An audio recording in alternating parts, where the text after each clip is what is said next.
A Câmara dos Deputados aprovou em segundo turno a PEC do estouro. A proposta amplia o teto de gastos do governo no próximo ano e permite o pagamento de benefícios sociais.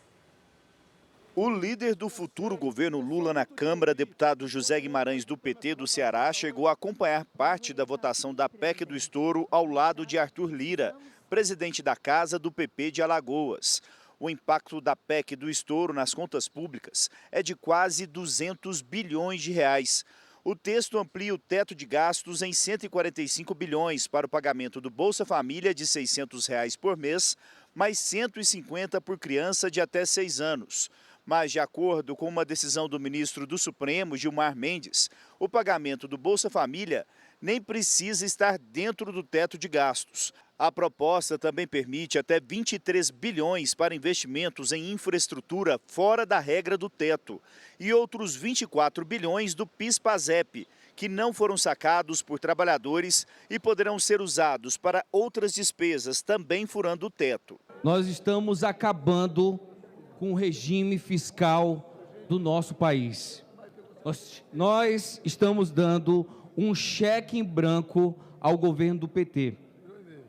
E nós já vimos o que aconteceu no governo Dilma, o governo da pedalada, o governo da irresponsabilidade. É de conhecimento de toda a sociedade brasileira que a lei de teto de gasto é ineficiente e, portanto, é uma garantia de previsibilidade. O republicano se posicionou contra a PEC do estouro. O republicano jamais votaria contra os mais carentes, mas também jamais votaria a favor da irresponsabilidade fiscal, da irresponsabilidade com as contas públicas do nosso país, que tem na sua regularidade, na sua responsabilidade, a garantia de ter um país que cresce, que gera emprego, que se preocupa com o seu futuro. A Câmara aprovou a proposta em segundo turno por 331 votos favoráveis e 163 contrários, 23 a mais do que o necessário.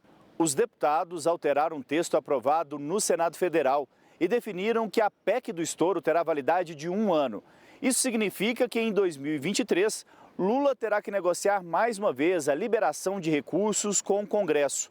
O próximo presidente também terá que apresentar uma nova regra fiscal para impedir o crescimento da dívida pública e substituir o chamado teto de gastos, criado em 2016 pelo então presidente Michel Temer. Como foi modificado, o texto volta ao Senado. Outra mudança foi feita para realocar o orçamento secreto.